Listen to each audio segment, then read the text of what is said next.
Welcome back, everyone, to episode 4 of season 2 of Unfiltered. And today we'll be covering a man that tested God multiple times. Good old Gideon. And God tested him back. It was a relationship of balance, such give and take. Balance or pettiness. Oh, Melissa, you love when God gets petty. Let's hop into the story here, starting in Judges 8. So at this point in the Israelite history, the Israelites were being ruled by the Midianites, and the Israelites were calling out to God and begging for him to come and save them. The Midianites, the people who Joseph was sold to, by the way. The way that Gideon was contacted by God was an angel. Before Mary and the angel, there was Gideon and the angel.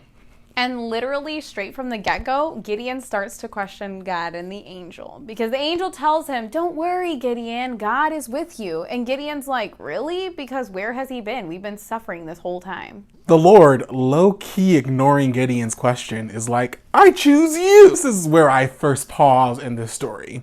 The Lord tells Gideon to go fight against an entire people by himself. And Gideon out here still questioning God reminds him that he comes from the weakest and smallest tribe. Bruh, have some confidence. I don't know, Melissa. We can barely survive Black Friday. A whole nation? Maybe not. This is where we get the first thing that Gideon asked for. A sign from God to see if he's really talking to God. Well, the angel asks Gideon to go and kill a goat. So Gideon brings goat, meat, dough, and he puts it on a rock. And then we see some Elijah signs happen. Fire! Literally, the angel of the Lord comes down with his staff and touches his staff to the broth and then flames. And then he disappears. Dramatic much, my friend? But this isn't enough for Gideon. I mean, we talk about doubting Thomas, but Gideon doubted a ton. My goal is to make it unfiltered about doubting Thomas because he was really a good guy. He was just misunderstood. I would need some good, hard proof, just like Thomas, if I heard that Jesus was still alive. Anyhoozle, now that he knew that it was actually God that he was talking to and not some weird, crazy voodoo hoodoo, he gets asked to tear down his father's altar, which he does. Until he starts to question God again. This time, he asks God to do something with the fleece. Boldly and unapologetically. A fleece is not a jacket like we wear today. Instead, it was the skin of an animal. So, Gideon asked for the skin to be wet and the ground to be dry. And then he would do what God asked him. And God does it because, well, God is God and he can do anything.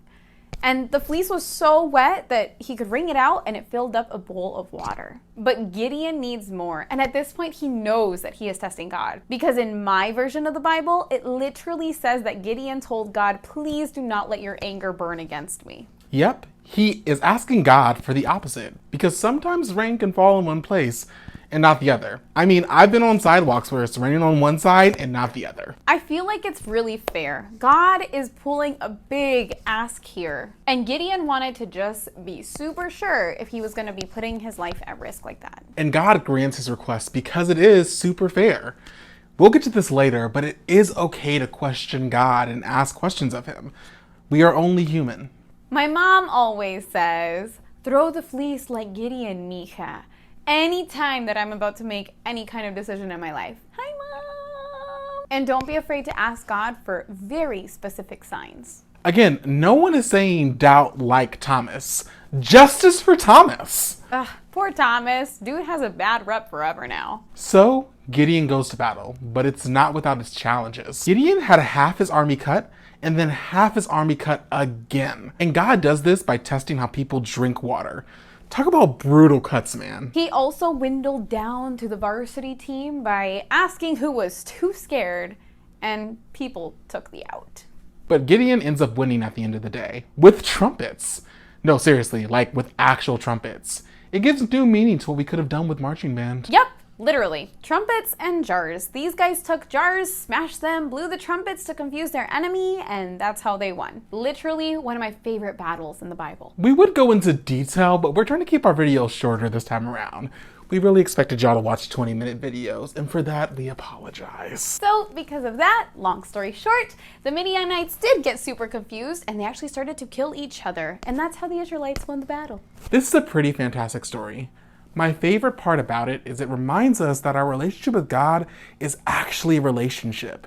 He meets us where we are, and he kind of answers our questions when we have them. Let me be clear, Gideon shouldn't be a rebel, but so often we are afraid to question God. Gideon reminds us that we can, and that it doesn't break our relationship.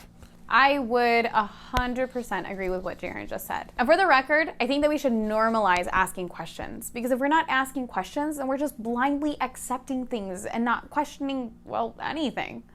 And that's not good either. Man, I love this lesson and I love this story. Make sure to follow us on all the socials and share it to everyone you know. As Melissa says, shout it from the rooftops, shout it from the mountains. Just get our voice out there. And watch us next week as we continue the Rebel journey.